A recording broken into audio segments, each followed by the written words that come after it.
prosperidad. Como alguien se atrevió a decir que el evangelio no tiene que ver con prosperidad. Una locura. El evangelio sí es prosperidad. Una persona aceptar a Cristo, eso es prosperidad. El aceptar a Cristo como Salvador, ¿eso es qué? Ser próspero. Porque tu vida cambia, se fue la tristeza, se fue la maldición y ahora usted vive en paz.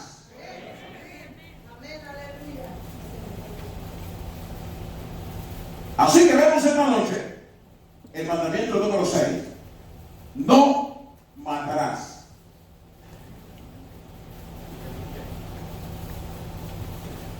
Jesús, haciendo eco de esto, en Mateo 5:21 dice: oísteis que fue dicho a los antiguos, no matarás, y cualquiera que matare será culpable de juicio. Pero yo os digo que cualquiera que se enoje contra su hermano, oiga esto, será culpable de juicio.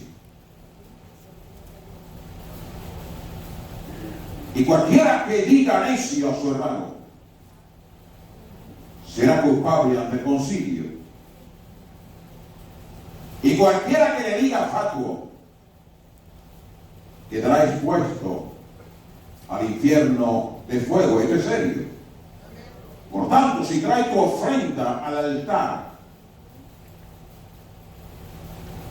hay muchos que no les gusta que se hable de dinero, pero Jesús siempre estaba hablando de dinero. Mire el ejemplo que pone.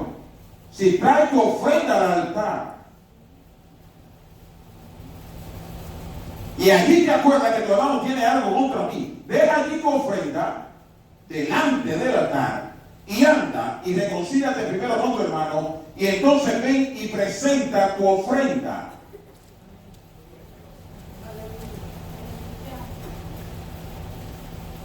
Cuando usted se enoja contra su hermano, tiene ira contra su hermano y presenta tu ofrenda, presenta tu diezmo, no es aceptada porque representa a un asesino, representa a un matador, representa a uno que quita la vida del otro. ¿Cuánto me está escuchando? Y por eso no es aceptada. La versión popular, que es más clara, dice: ustedes han oído que a sus antepasados se le dijo, no mates, pues el que mate será condenado. Pero yo os digo que cualquiera que se enoje con su hermano será condenado. Será condenado. Y el que insulte a su hermano lo juzgará la Junta Suprema. Se juzga en el cielo, hay Junta Suprema, hay concilio. Nunca hemos hablado de eso, pero un día vamos a hablar de todo eso aquí en el nombre de Jesús para que entendamos. Y el que injurie gravemente a su hermano se hará merecedor del fuego del infierno. Así que al llevar tu ofrenda al altar, si al llevar tu ofrenda al altar te acuerdas de que tu hermano tiene algo contra ti, deja tu ofrenda allí mismo, delante del altar, y ve primero a ponerte en paz con tu hermano. Entonces podrás volver al altar y presentar tu ofrenda.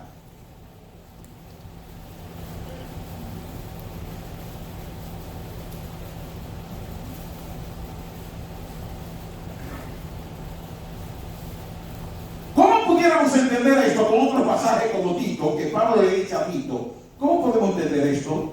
Donde Pablo le dice a Tito: este testimonio es verdadero, por tanto, repréndelos duramente para que sean sanos en la fe.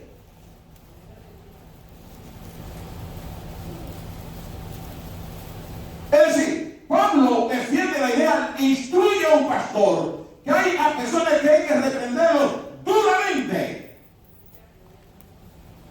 Y al mismo tiempo tenemos la Biblia que nos enseña a no subir la voz, a no enojarnos. ¿Cómo podemos entender esto cuando, más luego en el capítulo 2, Pablo le dice, esto habla y exhorta y reprende con toda autoridad? ¿Cómo podemos conciliar eso? Pablo le dice a Timoteo 4:2, a los que persisten en pecar, repréndelo delante de todos, para que los demás también teman. Es que está hablando de que debería haber cierto temor.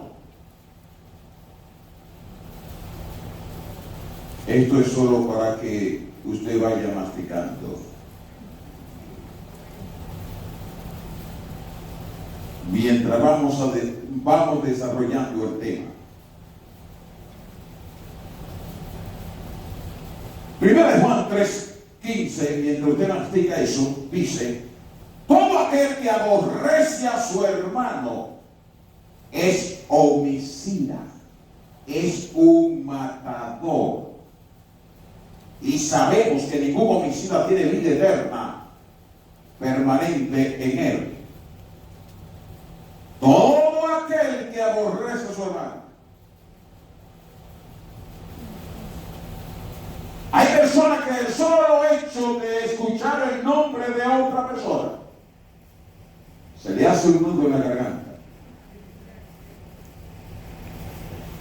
Le dan ganas de vomitar. Le da dolor de estómago. Ese hermano aborrece a su otro hermano. ¿Cuántos están aquí? ¿Sabe usted por qué usted no prospera? ¿Sabe usted por qué usted no recibe el 100 por 1? Porque usted está matando. Usted está desobedeciendo los mandamientos de Dios, que dice, no matarás. Todo bochinchero es un matador. Todo chismoso es un matador. ¿Cuántos están aquí? ¿Cuántos alaban al Señor? La Biblia dice, no matarás. Y dice, si traes ofrenda al altar, deja allí tu ofrenda y ve a resolver el asunto. Oíste que fue dicho a los antiguos, no matarás. Y cualquiera que matare será culpable de juicio. Pero yo os digo que cualquiera que se enoje contra su hermano será culpable de juicio. Y cualquiera que diga necio a su hermano será culpable ante el concilio. Y cualquiera que le diga fato quedará expuesto al infierno de fuego. Es tan culpable el que se enoja como el que mata. Están en la misma categoría.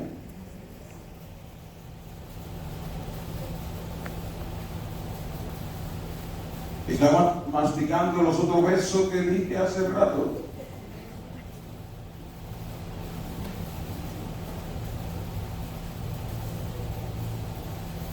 ¿Qué es enojarse?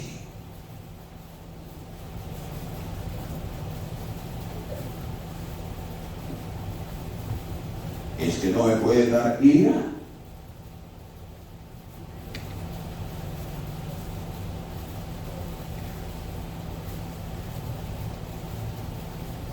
¿A cuánto le ha dado ira alguna vez? Levante su mano, a ver. Quiero saber cuáles son los santificados que están diciendo.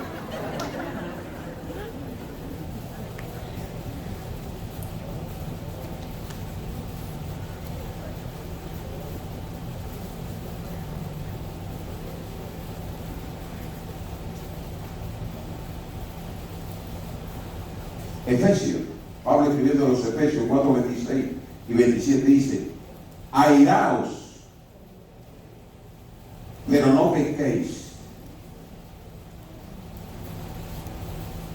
No se ponga el sol sobre vuestro enojo, ni deis lugar al diablo. Ira sin pecado.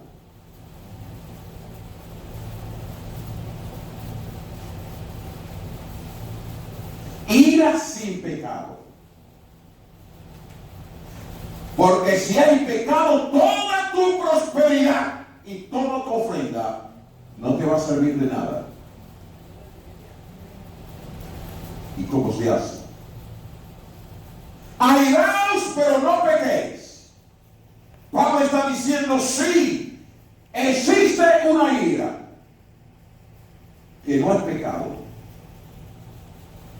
¿Sabe cuál es?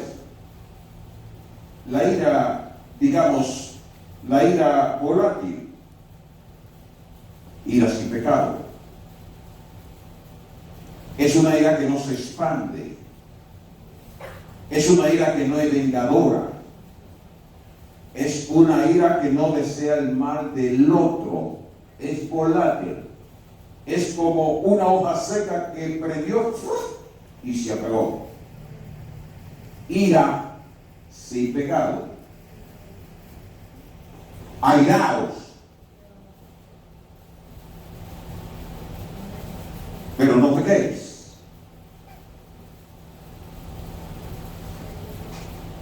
Es decir, no maldiga al otro. No se ponga el sol sobre vuestro enojo. Es decir, no debe haber amargura. Ni deis lugar al diablo. No dar territorio. El sol, la luz en tu vida no debe apagarse.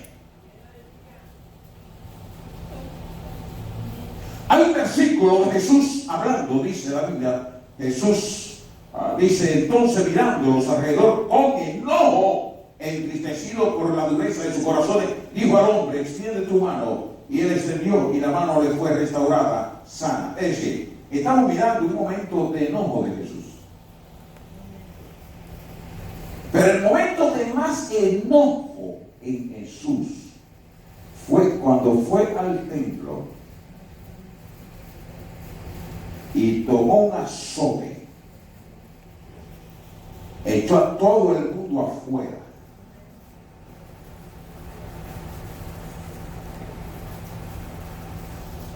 Yo pregunté en el Facebook, tomando una serie de ciertos predicadores diciendo que, y muchos aquí me leen, no todos, acerca de que para usted descubrir su don debe estudiarse y saber qué es lo que a usted le enoja. Es cierto, a Benedictín le enoja ver enfermos.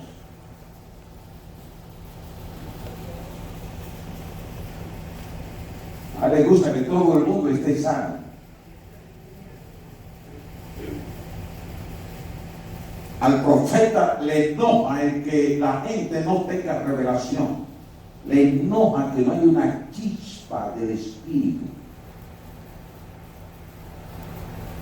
Hay otros que le enojan ver demonios en otro creyente. Eso le trae enojo porque debe estar libre y le dicen al demonio, como a veces, ¿qué buscas tú ahí adentro si este es un hijo de Dios? ¡Fuera de ahí! Le enoja.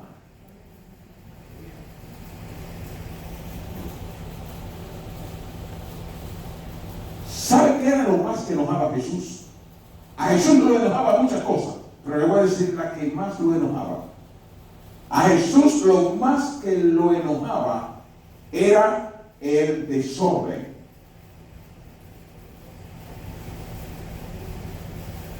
Parece que el Espíritu Santo también, porque vemos en Génesis cómo se enojó cuando la tierra estaba desordenada y vacía. Parece que Dios Padre también, porque tuvo que echar unos cuantos del cielo, porque apareció el desorden. Cristo no puede soportar el desorden.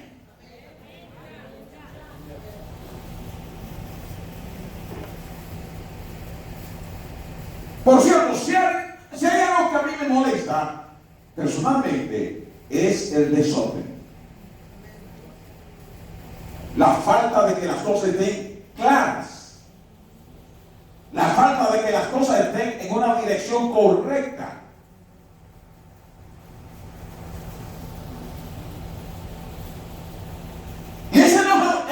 Jesús en el templo fue volátil. Jesús no deseó mal para los que estaban allí. Jesús no los maldijo. No deseó mal para ellos. Simplemente fue al templo, enderezó el asunto, puso orden donde había desorden y se fue. ¿Cuántos están aquí? ¿Cuántos dan la gloria a Dios? Se trata de una ira volátil, no una ira que se expande, como el fuego de Brasil expandiéndose. Ira sin pecado.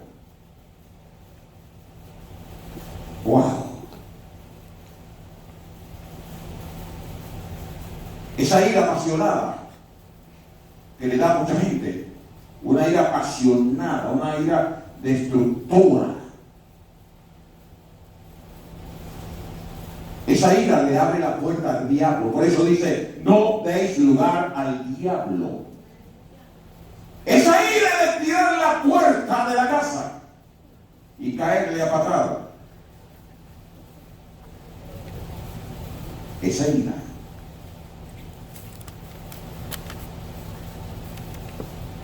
Viví en San Juan de la Maguana por muchos años y había una chica, una joven, que le gustaba que le dieran dinero. Ella iba donde uno, dame. Y si uno no le daba dinero, le entraba ese coraje y entonces ahí mismo se ponía contra la pared de cualquier edificio dándose golpes, se ponía hinchada porque este no le da dinero. Era obligado que había que dar el dinero. Son las rabietas de los niños, obligando muchas veces. Se ven en los niños. Esa ira, esa es una ira pecaminosa. Ya lo digo, esa es una ira pecaminosa. Y no crea que la iglesia está fuera de ese. Bueno, Jesús está hablando con creyentes, está hablando a su iglesia. Yo me acuerdo de la República, allá en Puerto Rico, siendo yo pastor en Guamo, como un hermano tenía un odio conmigo que era un odio enfermizo. Un odio enfermizo. No me podía ver. Yo predicaba y él se sentaba en una banca y no pestañeaba. Era con los ojos ahí clavados.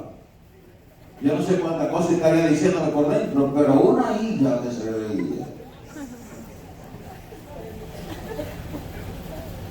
Yo llego a Guamo de pastor y las cosas no estaban bien entre los creyentes que había. Había disensión. Había algunos que estaban de acuerdo que las mujeres podían usar pantalones y hay otros que estaban en desacuerdo con eso. Era pecado que una mujer usara pantalón. Ese era el desacuerdo. Y a las 2 semanas de estar allí, hay una reunión conmigo. Y los que no estaban de acuerdo con que las mujeres usaban pantalones, que eran los líderes más importantes de la congregación. De hecho, ellos habían quedado, cuando la iglesia había quedado sin pastor, ellos dos que estaban sustituyendo o haciendo el papel de pastor, esos me llamaron. Queremos que usted ponga en disciplina a ciertas personas que usan pantalones. Queremos que usted ponga orden aquí en la casa de Dios. Y entonces yo le dije a ellos, yo apenas estoy llegando de pastor aquí a la congregación. No conozco a nadie. Usted tiene que darme la oportunidad de yo pastorear primero, de yo conocer a cada uno, y a conocer a cada persona, entonces ganarme el derecho a poner en disciplina, ganarme el derecho a llamar la atención. No que se vea que un extranjero que acaba de venir ya está cayendo de palo a todo el mundo. Hicimos un trato en la oficina de pastoral. Y ellos me dijeron, está bien, pastor, le vamos a conceder 1 año para que usted haga según Dios le indique. Me pasó que el miércoles estábamos dando una película que duraba como 1 hora y media, la película. Y entonces una hermana viene frente al aparato donde estoy dando la película, viene y me pasa un papelito y me dice, pastor, yo sé que usted llegó a un trato con ellos de tomar acción dentro de 1 año, porque yo hablé con los dos bandos para que se tranquilizaran. Pero miren el papelito que me acaban de dar. Y cuando leo el papelito, estos 2 líderes, marido y mujer, le decían a esta hermana que estaba mal delante de Dios por estar usando pantalones. Una exhortación tremenda en el papelito, violando el acuerdo que habíamos tenido en la oficina. No podían violar el acuerdo. Dejaron el caso en mi mano y yo iba a resolver de aquí a 1 año. Pero ustedes insisten en el asunto y dan el papelito a esta hermana. Cuando yo vi eso, entonces dejé que el rollo de la película siguiera ahí dándole a la película a la iglesia y mandé a buscar al hermano. Su esposa no fue esa noche. Mandé a buscar al hermano. Su esposa no estaba esa noche. Y yo le dije, hermano, ¿usted se acuerda el compromiso que nosotros hicimos en cuanto al uso de los pantalones? Me dijo, sí, que le íbamos a dar 1 año y no íbamos a hacer nada. Bien, le dije yo. ¿Y este papelito? ¿Quién lo escribió? ¿Usted o su esposa? Le habían dicho que la esposa de él fue que lo escribió. Y él lo miró. Se puso su rostro rojo como un tomate y se fue de la iglesia. El domingo siguiente no vinieron a la iglesia ninguno de los dos. El otro domingo tampoco vinieron a la iglesia. Y entonces comenzaron a decir que yo los había echado de la iglesia. Y ese hermano que no me podía ver era hermano de la señora. De manera que el cuento que le hicieron no fue real, pero él me tenía odio por lo que le contaron a él. Era un odio. Si yo le contaba todas las cosas que siempre me hizo. No me quería ver vivo sin yo tener la culpa de lo que pasó. Fueron ellos que violaron el acuerdo. Su hermana fue que violó el acuerdo. Sin embargo, yo estaba pagando inocentemente por no haber hecho lo que ellos estaban diciendo que yo hice. ¿Cuántas veces una persona tiene ira contra el otro y lo quiere matar? Sin echar en ver que la Biblia dice: el que pasando se deja llevar de la ira en pleito ajeno es como el que toma el perro por las orejas. ¿Cuántas personas se hacen enemigas del otro porque le contaron? Él lo vio, no estuvo ahí, no es testigo.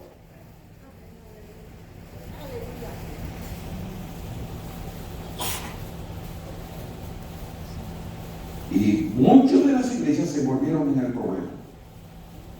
Muchos. Me miraban raro, feo, no sabían lo que pasaba.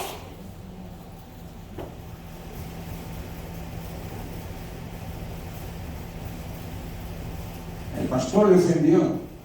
El pastor lo echó. Entonces yo lo que hice fue, para calmar el asunto, que hice una carta a esos hermanos que se quedaron en casa, no estaban viniendo ahí, hice una carta saludándole, diciéndole que le estábamos echando de menos, que necesitábamos que vinieran a la iglesia, que podemos resolver cualquier malentendido.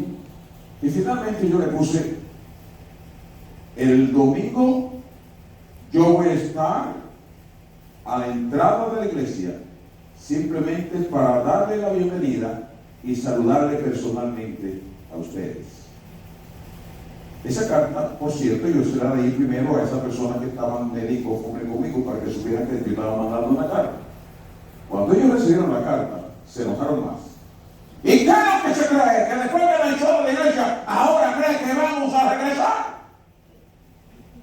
eso me ayudó, porque los hermanos que estaban en el problema comenzaron a decir: ¿qué es lo que se creen ellos? El pastor se ha humillado, le ha mandado una carta y no quiere venir de otra manera, pues entonces que no venga.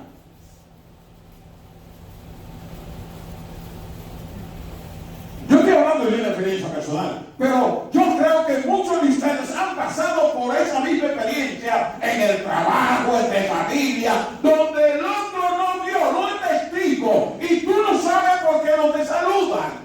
Tú no sabes por qué te están mirando feo. Y es porque se metieron en el problema. Ellos no saben, no fueron testigos, no estaban ahí.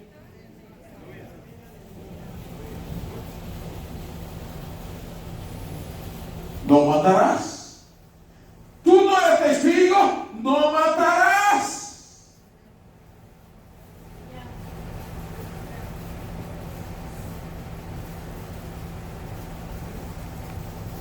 Hace tiempo tuvimos un problema serio de una persona que algunos saben, la mayoría no sabe, pero participando en el púlpito, esa misma persona confesó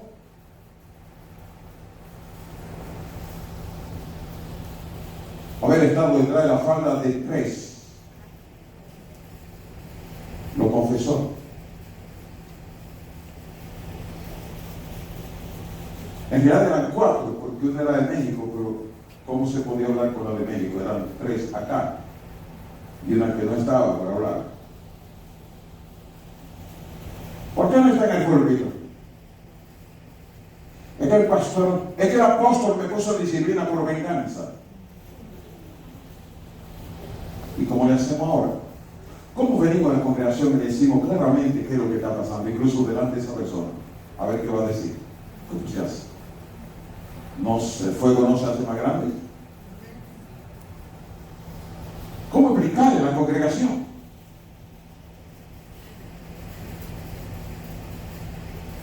Yo estoy hablando de experiencia personal. Yo quiero que usted se analice en su experiencia personal suya, en el trabajo, en la fábrica, en el vecindario, o aquella persona a la cual usted tenía una coinonía sana y bonita, y de repente alguien está matando. Pero también yo quiero que nos examinemos nosotros mismos si tal vez muchas veces hemos matado a otros sin ser testigo, sin estar ahí.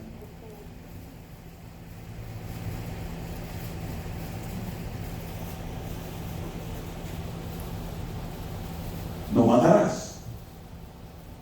Dile al que está al lado: no matarás. Dile otra vez: no matarás.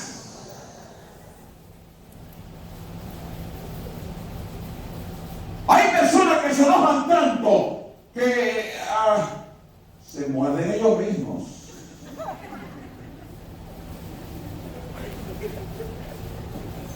Sí. Se sacan la caja de dientes.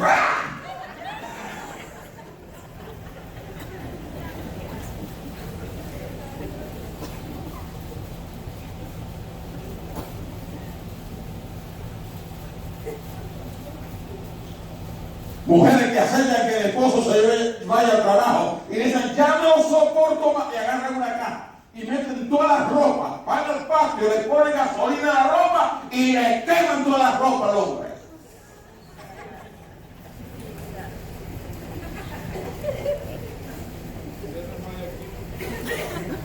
¿No? Hermana, sea sincera, ¿quién ha hecho eso aquí? A ver, porque hay un hermano que dice aquí que no, por aquí levantó el que, ¿quién fue? O por lo menos, ¿quién ha puesto la ropa en una caja del hombre? A ver, aquí hay una. ¿Quién más? 2, 3. El mismo que dijo que no hay una.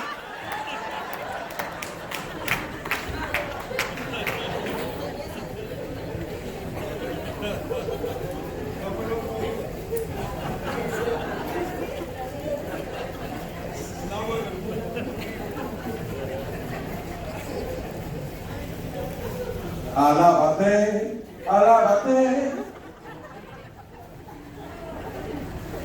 Aleluya.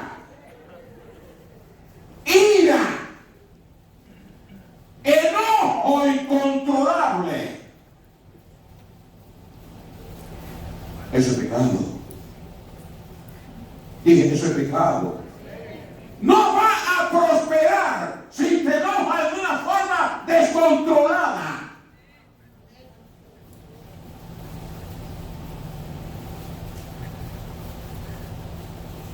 ¿Y qué diremos de los matadores de sueños?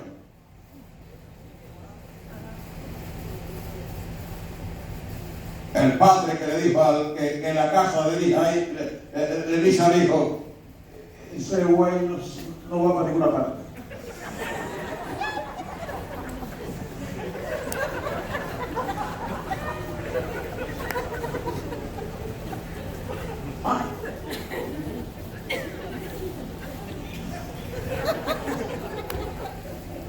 Cuidado si yo dije una mala palabra y me dijo, bueno, aquí como mexicano, hermano, yo paso una vergüenza.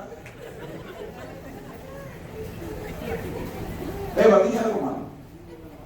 ¿Sí? ¿Cómo es? Dije la verdad. Pero no se debe decir mala palabra que sea verdad. Bueno, después me cuentan qué fue lo que dije.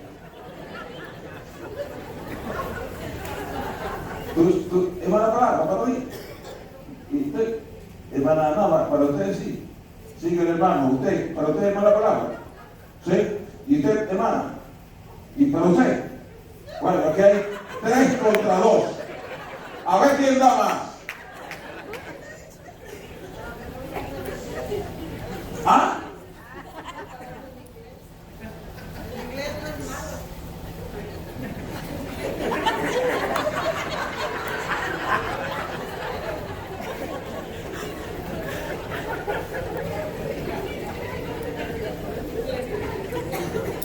Para nosotros los dominicanos, eso es el equivalente a decir toro, un toro.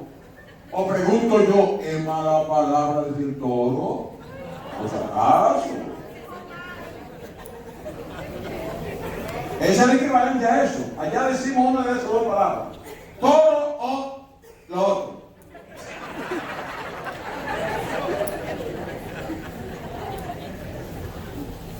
Para lo de Guatemala, esa es mala la palabra. No. Gloria a Dios. Tengo gente que me ama y me quiere. Gloria a Dios. Ira descontrolada. Le matan el sueño a los demás. Matadores de sueños. Los hermanos de José eran matadores de sueños. No podían imaginar que ese muchachito podía llegar tan alto. Y así hay gente en la iglesia matadores de sueños. Los hermanos de David eran matadores de sueños. ¿Qué tú haces aquí? Seguro que está venido para estar investigando de chigoso. Váyase a la casa. Hay gente que son matadores de sueños. Ustedes han visto la historia de los cangrejos americanos y los cangrejos hispanos. Levanten las manos los que han visto la historia. Levanten la mano los que no han escuchado. Oh. ¿Y en qué país viven ustedes? Eso es muy popular. ¿Ah? Hermano, ¿qué hacen los cangrejos americanos? Usted no sabe, no lo conoce.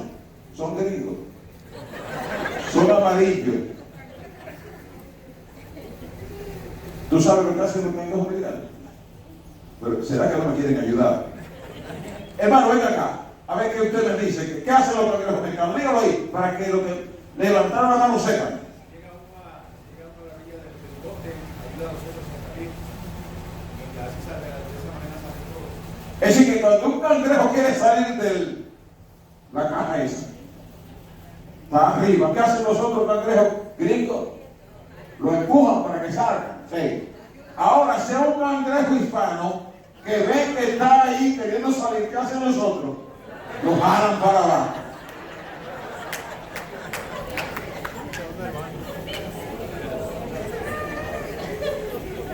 Lo jalan. ¿Qué es lo que tú te has creído? ¿Qué es lo que tú crees? ¿Tú crees que es más importante que lo de ellos?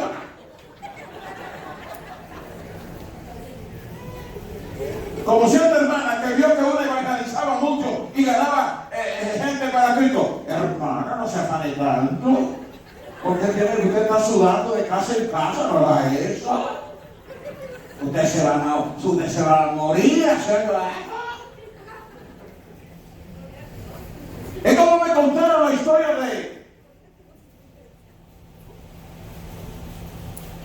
de la hermana allá.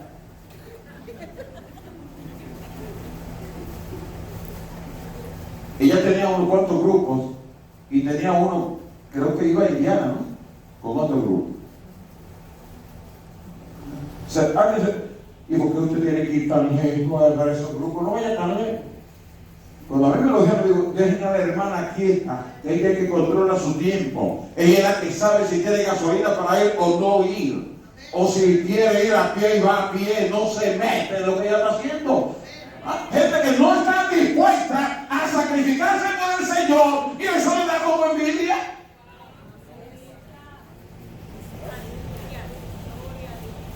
Matadores de sueños. Dile al que está al lado, no sea matador de sueños.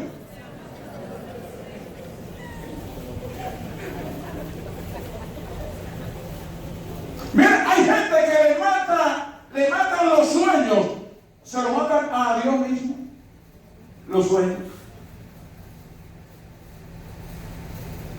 Dios quiere que el hombre prospere. Dios quiere que su pueblo prospere. Él tiene el sueño de que su pueblo prospere. Entonces Dios dice, traed todos los diezmos al alfolí y hay alimento en mi casa. Y probadme ahora en esto, dice Jehová de los ejércitos, si no os abriré la ventana de los cielos y derramaré sobre vosotros bendición hasta que sobreabunde. Dios tratando de prosperar a su pueblo y un montón de gente vagoneta matándole el sueño a Dios de ver a su pueblo prosperar.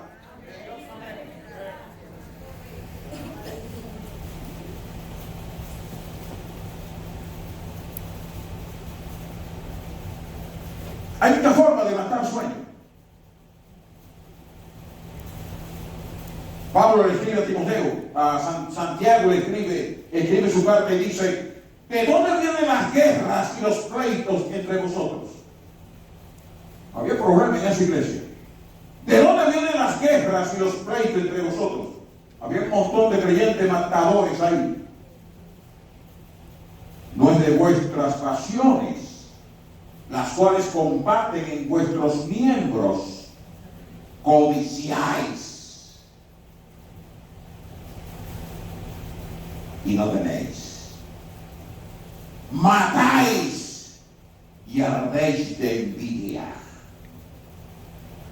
y no podéis alcanzar, combatís y lucháis pero no tenéis lo que deseáis. Con un corazón así nunca se va a prosperar.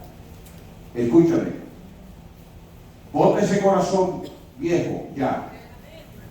Con ese tipo de corazón no va a poder prosperar. Ese corazón lleno de deseo, de egoísmo, de envidia, de codicia.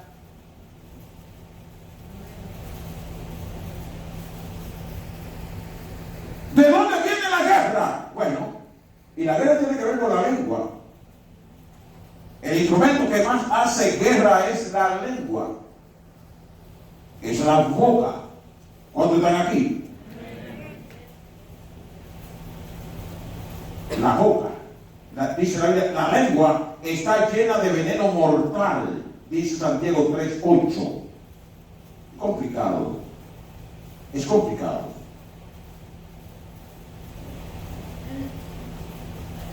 Es complicado. Y si por algo nos es dado el Espíritu Santo para que hablemos en otra lengua, es porque el Espíritu Santo quiere tener el total control de nuestra lengua.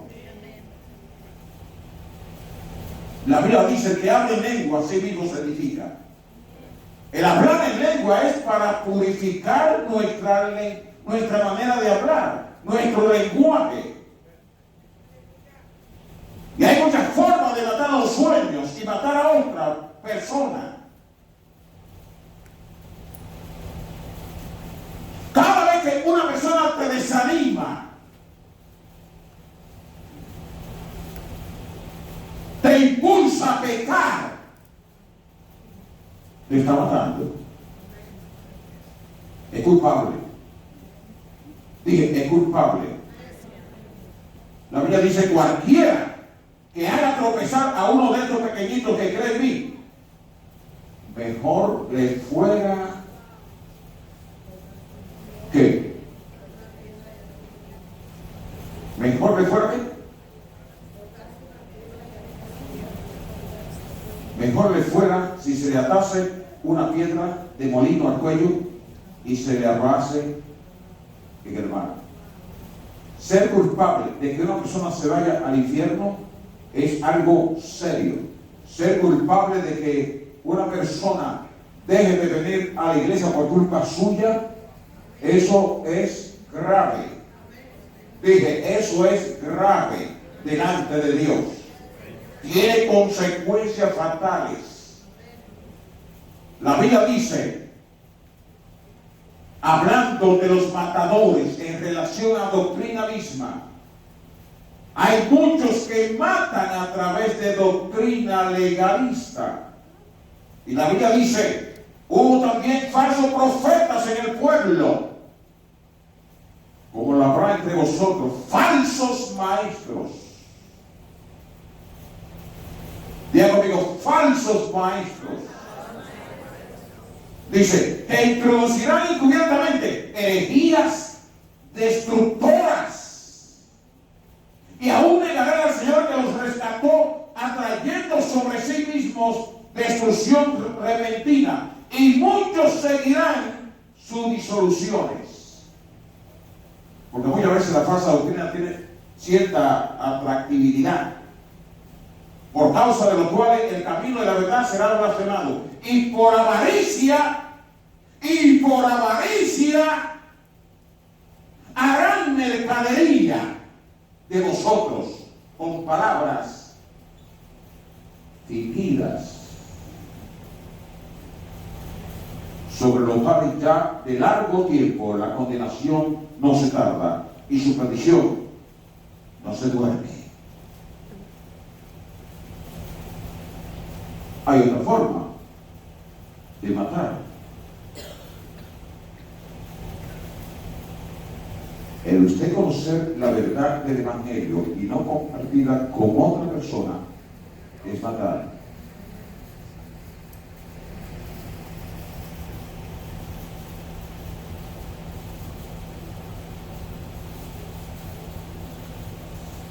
La mata de manzana no da fruto para que la misma mata se coma la manzana.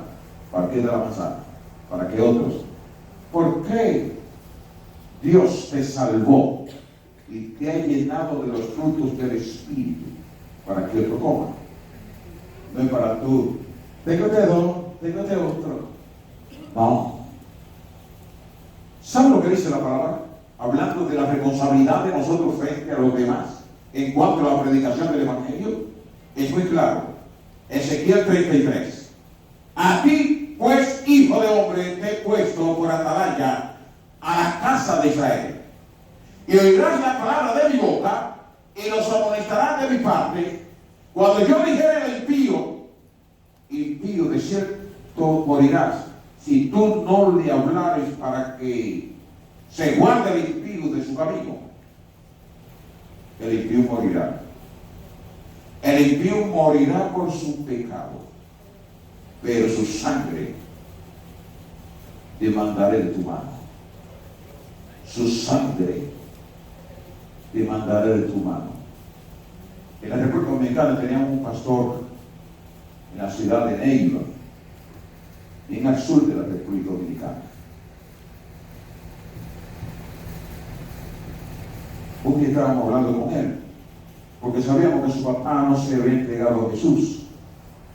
Y le dijimos, ¿le ha hablado a tu papá de Jesús? Y él nos contestó, no, yo no puedo hablarle a mi papá acerca del Evangelio. ¿Por qué? No, porque eso son cosas personales. Él es el que tiene que tomar la decisión como cualquiera la toma. A cada persona hay que respetarla con sus ideas y dejarla a cada persona con sus ideas. Esa iglesia nunca creció. Siempre yo le vi 5 o 6 personas en la iglesia.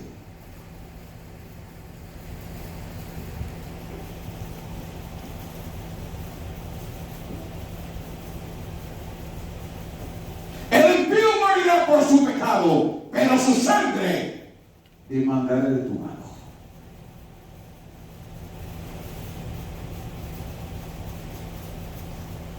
¿Dónde están tus padres?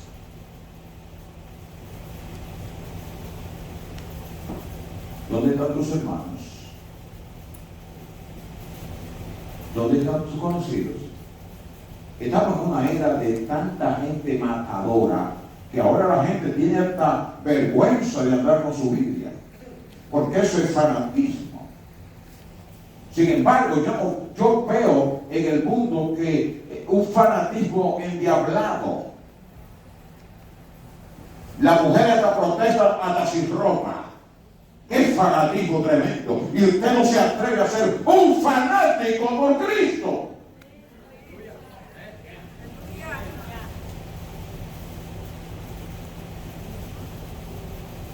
Nuestros hijos van a la escuela y esconden que son cristianos.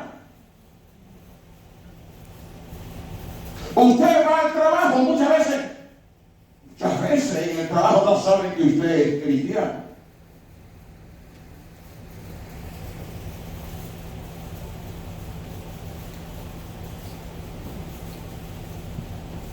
Me atreví hace un tiempo ya a hablar de algo al alcalde de Cícero, que es mi vecino. Vive al lado mío. Yo paso con mi carro ahí. Y ahí está, en su silla, con su cigarro, toda la tarde.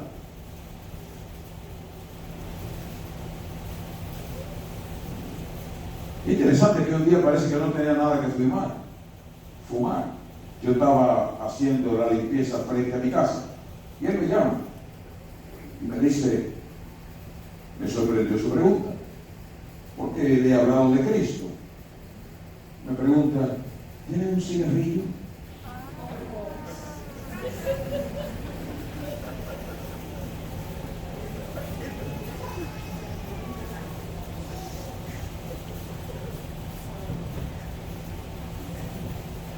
Nosotros tenemos que ser luz del mundo. ¿Cuánto alaban al Señor? Nosotros tenemos que predicar el Evangelio a toda la sociedad.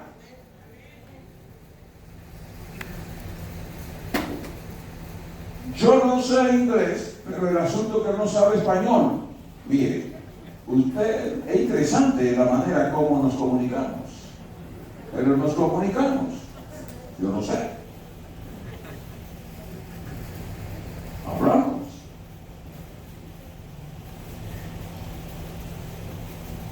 A veces yo hablo en otra lengua y él piensa que en inglés.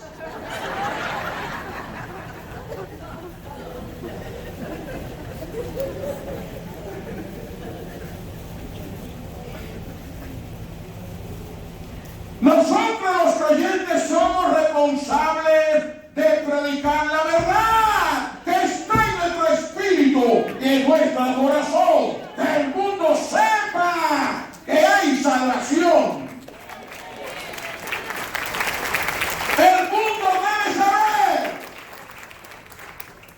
No podemos callar. Porque si callamos,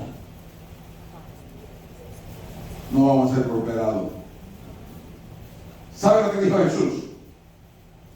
cualquiera pues que me confiese delante de los hombres, yo también le confesaré delante de mi Padre. Y a cualquiera que me niegue delante de los hombres, yo también le negaré delante de mi Padre que está en los cielos. Si usted le niega aquí, usted ora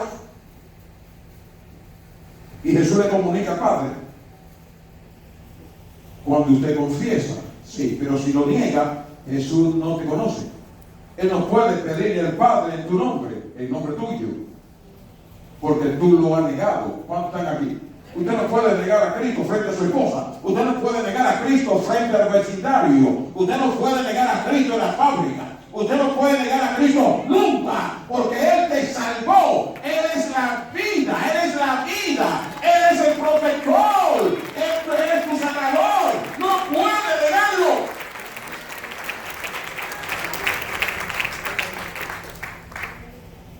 Como dijo Pablo, Cristo en mí es la esperanza de gloria. Cristo en nosotros es la esperanza de gloria. Es la esperanza de este mundo. No podemos callar. Dile a que está al lado, no podemos callar. ¿Cuál es el mandamiento?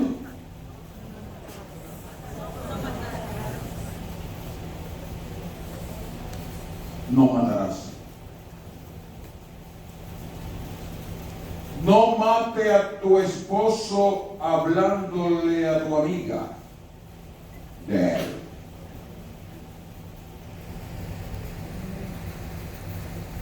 No hable de tu esposa a tu papá y a tu mamá. No la esté matando. Después usted quiere que haya una buena relación y nunca la habrá. ¿Quién tiene la culpa? Usted, que ya la mató en conversaciones privadas. Si tu esposa no sabe cocinar y no te cocina, tu mamá no tiene por qué saberlo de tu papá.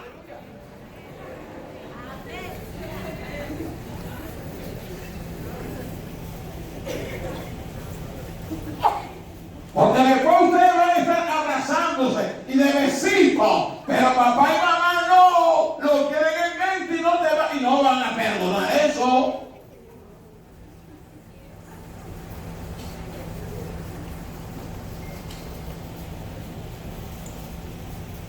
Personalmente, me acuerdo de eso. Yo nunca le dije a mi papá y a mi mamá cosas privadas de mi esposa y yo.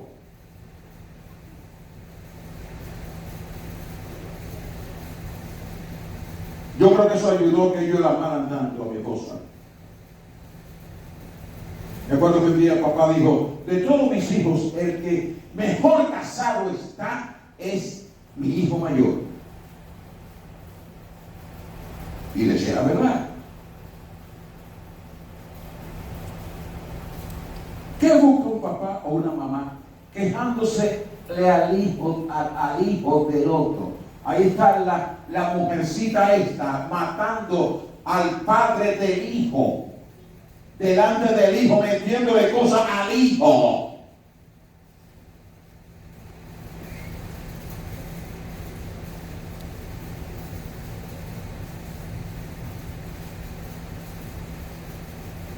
Arrepiéntase. No mate el honor de su esposo. No mate el honor de su esposa.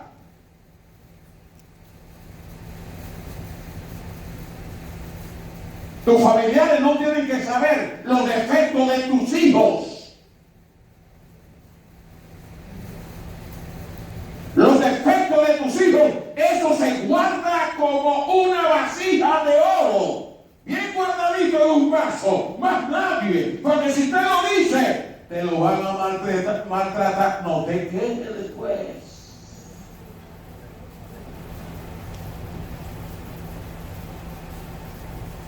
La lengua se usa para matar demasiado el honor del otro, matar al líder.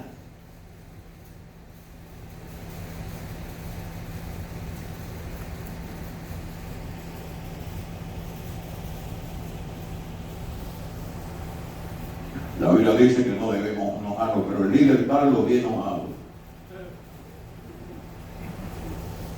Por eso hay que creer la Biblia. Por eso es que tenemos que entender qué es lo que quiere decir. Porque si no, todo el mundo se va a ir al infierno, porque ¿quién no se ha enojado en esta vida y se va a seguir enojando?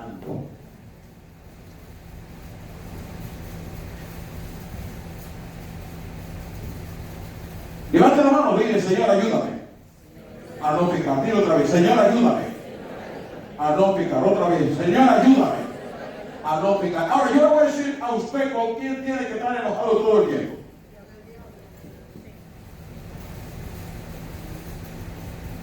No le saque el puño al diablo del rostro.